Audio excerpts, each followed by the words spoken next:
5 reasons Y restaurants fail. ऐसा क्यों होता है कि आपने डेटा में भी सुना होगा, पहले 1 साल के अंदर 60% रेस्टोरेंट्स बंद हो जाते हैं।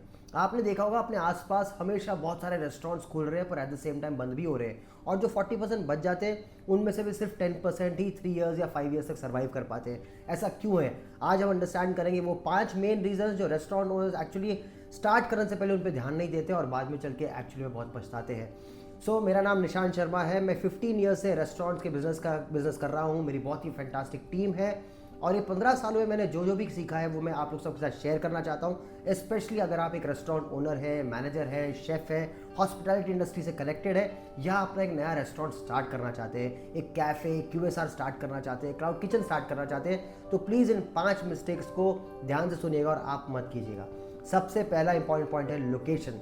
आपने बहुत बार सुना होगा एक रिटेल बिजनेस के लिए लोकेशन बहुत ही इंपॉर्टेंट फैक्टर है। इतना इंपॉर्टेंट है कि ये समटाइम्स मेक और break of the entire business हो जाता है। लोकेशन के अंदर 4 बातों को हमेशा याद रखना चाहिए। सबसे पहला है विजिबिलिटी। आपकी जो लोकेशन है, जो आपने आइडेंटिफाई की है, वो कितनी विजिबल है, वहाँ पे कितने ज़्यादा लोग आ रहे हैं, वो कितने ज़्यादा आई बॉल्स उसको देख रहे हैं, how much is the footfall in that particular area where you have identified that particular location. क्या वो एक डेस्टिनेशन लोकेशन है या क्राउडेड प्लेस पे है, मॉल में है या किसी क्रॉस रोड पे है, मेट्रो स्टेशन पे है कि रेलवे स्टेशन के सामने है, किसी बिजी स्ट्रीट पे है, कहाँ पे है, लोगों को स्पेशली बहुत दूर जाना पड़ेगा या ऑलरेडी वहाँ पे बहुत सारे लोग आते हैं, ये आपको आइडेंटिफाई करना है। इसमें थोड़ा सा ध्यान इस बात का भी देना चाहिए, बहुत सारे लोग जो नया रेस्टोरेंट स्टार्ट करना चाहते हैं उनके पास कुछ ना कुछ कॉन्सेप्ट उनके माइंड में पहले से प्रिपेयर होता है। उनकी कुछ फेवरेट डिशेस होती हैं या कुछ कॉन्सेप्ट होता है, किसी के लिए बिरयानी का कॉन्सेप्ट करना है, किसी को पिज्ज़ा का कॉन्सेप्ट करना है, किसी को थाली रेस्टोरेंट स्टार्ट करना है, कुछ ना कुछ उनके माइंड में कॉन्सेप्ट रेडी होता है। अगर आपका कॉन्सेप्ट रेडी है और आपकी target market, target audience defined है, इन सारी चीज़ों के बारे में हम अपने नेक्स्ट वीडियोस में भी बात करेंगे। तो अगर आपका कॉन्सेप्ट रेडी है तो आप लोकेशन को उस हिसाब से अंडरस्टैंड कर सकते हैं। या तो पहले अपने कॉन्सेप्ट को रेडी कर लीजिए और या पहले लोकेशन को आइडेंटिफाई कर लीजिए और बाद में फिर किसी कॉन्सेप्ट को उस लोकेशन में कैसे ऑपरेशनलाइज कर सकते हैं उस पर हम थोड़ा सा ध्यान दे सकते हो। लोकेशन के अंदर पहला एस्पेक्ट हमने ध्यान दिया वो था विजिबिलिटी। सेकेंड एस्पेक्ट इंपॉर्टेंट है एक्सेसिबिलिटी। कितना ईजिली एक्सेसिबल है आपके लोकेशन, क्या वहाँ पे पार्किंग अवेलेबल है, क्या ईजिली लोग पहुँच सकते हैं या बहुत डिफिकल्टी से पहुँचना पड़ता है। तो एक्सेसिबिलिटी भी एक बहुत इंपॉर्टेंट फैक्टर हो जाता है। Third very important factor in context to location is your rentals. Rentals एक ऐसा परसेंटेज है, ऐसा अमाउंट है जो हर महीने आपको हिट करेगा। आपकी सेल अच्छी चल रही है या आपकी सेल लो चल रही है, आपको रेंटल्स पे करने पड़ेंगे। बहुत सारे रेस्टोरेंट ओनर्स जब स्टार्ट करते हैं रेंटल्स पे ध्यान नहीं देते हैं। एक सिंपल सा परसेंटेज है, आपने कुछ ना कुछ अगर एस्टिमेट किया हुआ है रेवेन्यू कितना हो सकता है आपकी लोकेशन का, आपके बिजनेस का, वहाँ पे आसपास थोड़ा सा सर्वे करने के बाद तो आपने अगर रेवेन्यू एस्टिमेट कर लिया है उसका 10 to 15% से ज़्यादा आपका रेंटल्स नहीं होने चाहिए। अगर 10% से भी नीचे कर सकते हैं इवन बेटर, बिकॉज अगर उससे ज़्यादा होगा तो बाकी सारी कॉस्ट जब स्टार्ट होएगी रेंटल्स हर महीने पे करना और भी डिफिकल्ट हो जाता है और वो आपके प्रॉफिट्स को एक्सट्रीमली ख़त्म कर देगा, एलिमिनेट कर देगा। इसलिए a simple thumb rule is try keeping your rentals between 10 to 15% of the estimated revenue जो आपको लगता है वहाँ पे हो सकता है ना, जो आपने थोड़ा बहुत अपनी सर्वे में फोरकास्ट किया होगा। एंड मैं आगे चल के ये भी आपको सिखाऊंगा कि कैसे एक रेवेन्यू, एक न्यू लोकेशन का रेवेन्यू एक्चुअली में चेक कर सकते हैं। एक एस्टिमेट तो आप लगा ही सकते हैं ये बेसिस पे कि आसपास जो रेस्टोरेंट चल रहे हैं वहाँ पे क्या रेवेन्यूज़ हो रहे होंगे। ऑलराइट, हमने अंडरस्टैंड किया विजिबिलिटी इंपॉर्टेंट है, एक्सेसिबिलिटी इंपॉर्टेंट है, रेंटल्स इंपॉर्टेंट है, साथ में फोर्थ फैक्टर ये है लोकेशन के अंदर ही रेंटल्स की लीज भी इंपॉर्टेंट है।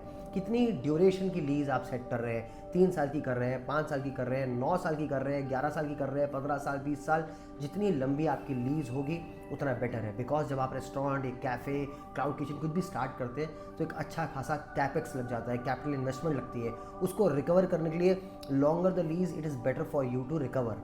इसलिए हमेशा रेस्टोरेंट थोड़े से लॉन्ग लीज के लेने चाहिए और बहुत सारे ऐसे अच्छे लैंडलॉर्ड्स भी होते हैं जो अच्छे लोगों के साथ लॉन्ग लीज एग्रीमेंट्स में जाना चाहते हैं। तो ये था सबसे पहला पॉइंट जो रेस्टोरेंट ओनर्स ध्यान नहीं देते हैं, वो है location, very important. Now second important point वो है इम्प्रॉपर मैनेजमेंट। ना इम्प्रॉपर मैनेजमेंट के अंदर बहुत सारे फैक्टर्स आते हैं पर यहाँ पे प्राइमरीली मैं ह्यूमन रिलेशनशिप मैनेजमेंट की बात कर रहा हूँ। रेस्टोरेंट एक पीपल ड्रिवन बिजनेस है, नो डाउट सिस्टम है, प्रोसेसेस है, टेक्नोलॉजी है, सब कुछ है, but primarily it is a people driven business. Most businesses people driven होते हैं, बट रेस्टोरेंट QSR हॉस्पिटैलिटी का बिजनेस तो बहुत ज़्यादा पीपल ड्रिवन है. आपके गेस्ट, आपके एम्प्लॉयज़, आपके वेंडर्स, आपके landlords, everybody is a human being. तो अगर इनका रिलेशनशिप मैनेजमेंट अगर इम्प्रॉपर होगा तो आपके रेस्टोरेंट के अंदर चैलेंजेस पक्का आएंगे.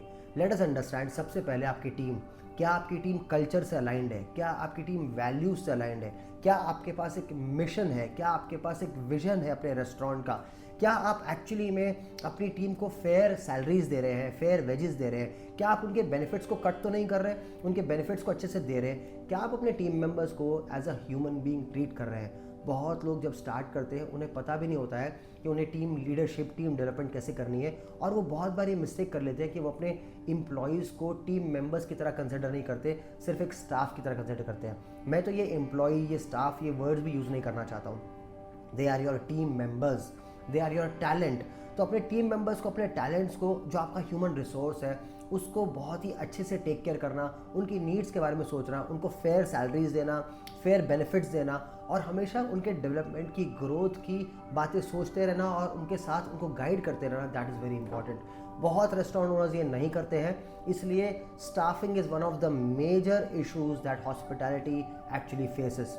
आप देखेंगे हॉस्पिटैलिटी के अंदर एट्रिशन रेट्स बहुत हाई होते हैं. One of the main reasons is this, because the owners, the founders, the promoters, they don't know how they should actually develop the talent that they've got. अगर आपके पास team members ऐसे आ रहे हैं जो कि एवरेज हैं पर उनका एटीट्यूड बहुत अच्छा है, तो आप उनके एवरेज स्किल्स को बहुत ही फिनोमिनल स्किल्स में डेवलप कर सकते हैं आपकी ट्रेनिंग के थ्रू, आपके प्रोसेस सिस्टम्स के थ्रू, सारे आपके इंटेंशन के थ्रू. बट अगर आप एज अ ओनर ही ये सोच रहे हैं, या as a manager, chef, as a leader ये सोच रहे हैं कि नई टीम मेंबर्स को मैनेज करना इतना इंपॉर्टेंट नहीं है, वो तो बस आ रहे हैं, उनको हम सैलरी दे रहे हैं, दैट इज़ इनफ. नहीं, ऐसा नहीं है. जितना ज़्यादा हम आप अपनी टीम का प्रॉपर मैनेजमेंट करेंगे, उतना ज़्यादा सर्विसेज बहुत अच्छी होंगी, उतना ज़्यादा हर चीज़ में आपको हेल्प मिलेगी.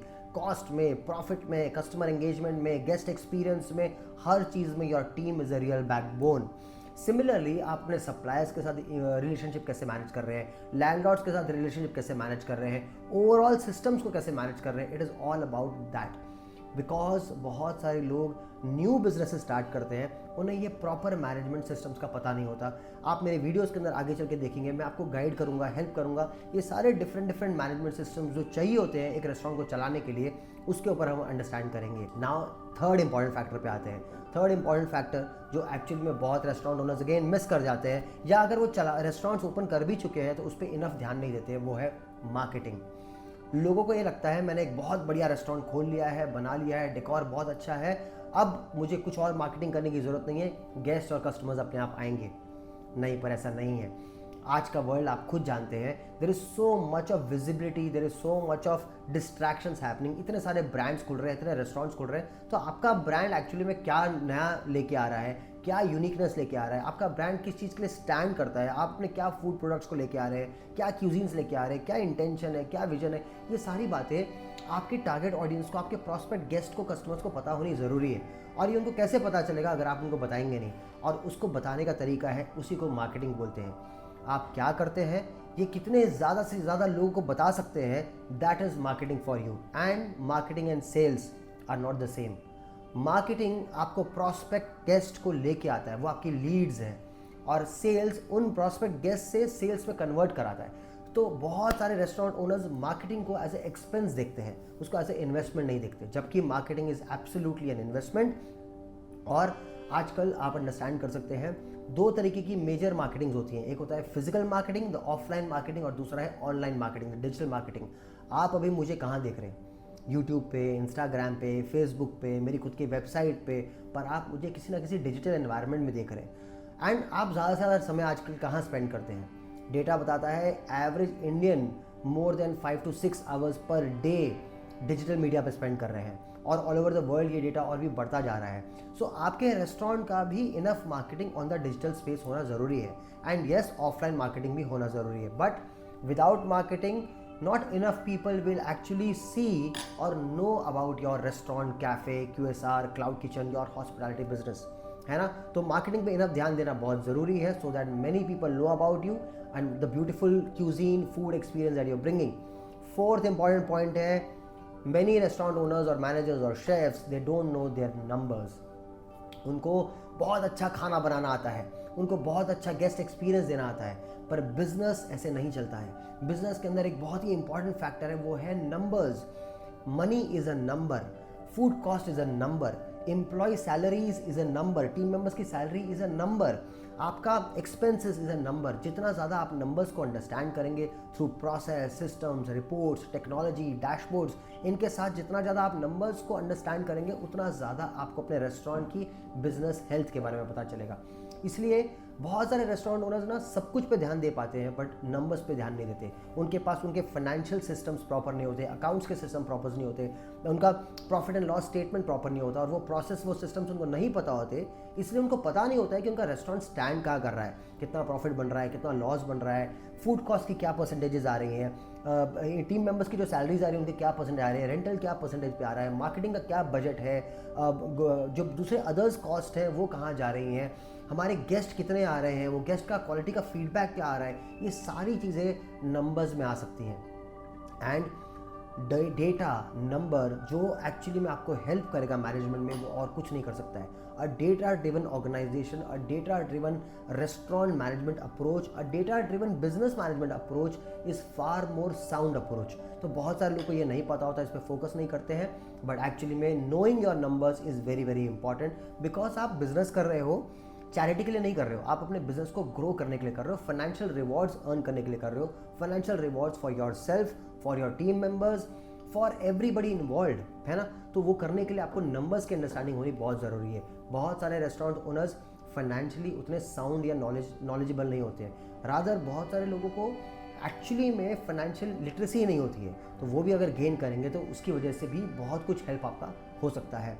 And fifth, very very important, I would say rather one of the most important factors, वो ये है ईगो, माइंडसेट।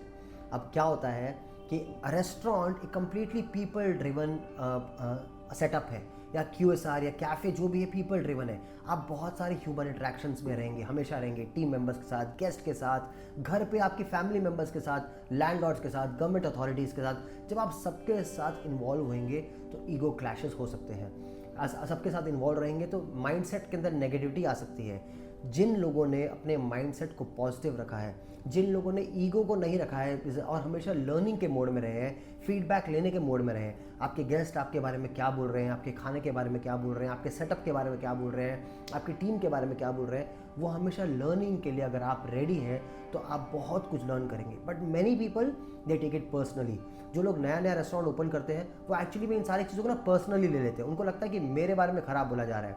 आप हो सकता है बहुत अच्छे शेफ़ हो, आप हो सकता है बहुत अच्छे रेस्टोरेंट को स्टार्ट करने के लिए आपने बहुत पैसा भी लगाया हो, बट अगर कोई कुछ बता रहा है तो उस फीडबैक को आपको पर्सनली नहीं लेना है। वो उस टास्क और एक्शन के बारे में आपको कुछ बता रहे हैं, और जब उस टास्क और एक्शन के बारे में आपको वो कुछ बता रहे हैं तो आपको बस उसे लर्न करना है। ये जो हम्बल रह के लर्निंग का एटीट्यूड है, अपने क्राफ्ट को, अपने बिजनेस को, अपने रेस्टोरेंट को बार बार इम्प्रूव करने का, अपने क्यूजीन को इम्प्रूव करने का, अपने प्रोसेस को इम्प्रूव करने का, अपने टीम मेंबर्स को और इम्प्रूव करने का, ये जो माइंडसेट है ये बहुत सारे लोग अडॉप्ट नहीं कर पाते हैं। और अगर ये अडॉप्ट कर लेंगे तो एक्चुअली में उनको बहुत उनके लिए ईजी हो जाएगा, बिकॉज आपके गेस्ट, आपके टीम मेंबर्स हमेशा आपको ग्रो करने के लिए कुछ ना कुछ इनपुट देते रहेंगे।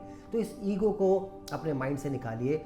ये एक बहुत ही ब्यूटीफुल वर्क है हॉस्पिटैलिटी का। आप लोगों के चेहरे पे स्माइल लाना चाहते हैं, आप सबके लिए बहुत कुछ अच्छा करना चाहते हैं, थ्रू फूड उनके जीवन में खुशियाँ लेके आना चाहते हैं। तो आप अगर ये सब चाहते हैं तो उसके लिए आपको खुद को पहले बहुत हाई पॉजिटिव वाइब्रेशंस में वाइब्रेट करना पड़ेगा। आपका माइंडसेट हमेशा पॉजिटिव रहना चाहिए, और जो भी माइंडफुलनेस के और पॉजिटिव रहने के टूल्स हैं, रिचुअल्स हैं, उनको फॉलो करने की वजह से बहुत हेल्प होती है। आगे चल के हम इनके ऊपर भी अपने बहुत सारे वीडियोज़ बनाएंगे। But at the same time ये 5 मिस्टेक्स मेजॉरिटी लोग करते हैं, कमिट करते हैं, और इसलिए बहुत सारे रेस्टोरेंट जल्दी बंद हो जाते हैं। I will just recap those 5 mistakes. पहला है लोकेशन। लोकेशन के अंदर हमने 4 बातें अंडरस्टैंड की: accessibility, visibility, rentals and lease. उसके बाद हमने इम्प्रॉपर मैनेजमेंट को समझा। Improper management of what? Of people, of product, of processes, systems, people के अंदर आपकी टीम के साथ कैसे प्रॉपर मैनेजमेंट कर सकते हैं by giving them fair treatment in everything, vendors के साथ, सप्लायर्स के साथ, लैंडलॉर्ड्स के साथ कैसे आप प्रॉपर मैनेजमेंट कर सकते हैं, proper management of functions and systems कैसे कर सकते हैं, मार्केटिंग में, सेल्स में, ऑपरेशंस में, ह्यूमन रिसोर्स में, फाइनेंस में, अकाउंट्स में, इन सब का प्रॉपर मैनेजमेंट अगर आप करेंगे तो फेल नहीं जाएंगे। थर्ड वेरी इंपॉर्टेंट थिंग जो हमने अंडरस्टैंड की वो थी मार्केटिंग, है ना। मार्केटिंग एंड सेल्स डिफरेंट होते हैं, ऑनलाइन ऑफलाइन मार्केटिंग के बारे में हमने समझा, हम आगे चल के इसको और अंडरस्टैंड करेंगे। फोर्थ इंपॉर्टेंट मिस्टेक जो लोग करते हैं, not knowing their numbers. Please आप अगर एक बिजनेस चला रहे हैं तो आपको नंबर्स की अंडरस्टैंडिंग होनी बहुत ज़रूरी है, and it is a skill, you can easily learn it. Fifth very very very important वो है no ego and no negative mindset.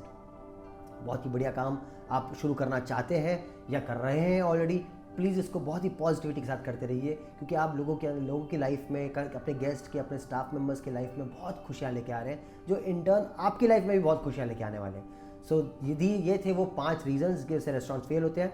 आपके पास अगर कुछ और रीजंस हैं जिसकी वजह से रेस्टोरेंट्स को आपने फेल होते देखा है या ओनर्स को फेल होते देखा है, प्लीज़ कमेंट में मेंशन कीजिएगा। इस वीडियो को लाइक कीजिएगा, चैनल को सब्सक्राइब कीजिएगा, शेयर कीजिएगा किसी ऐसे व्यक्ति के साथ, किसी ऐसे आपके फ्रेंड फैमिली के साथ जो कि रेस्टोरेंट खोलने का सोच रहे हैं। बहुत सारे लोग सोचते हैं रेस्टोरेंट ओपन करने का, बट अगर आप नॉलेज के साथ उसको ओपन करेंगे तो आपके चांसेस ऑफ सक्सेस बहुत हाई हो जाते हैं। And let me know in the comments what did you really understand and learn from this video. Thank you so much.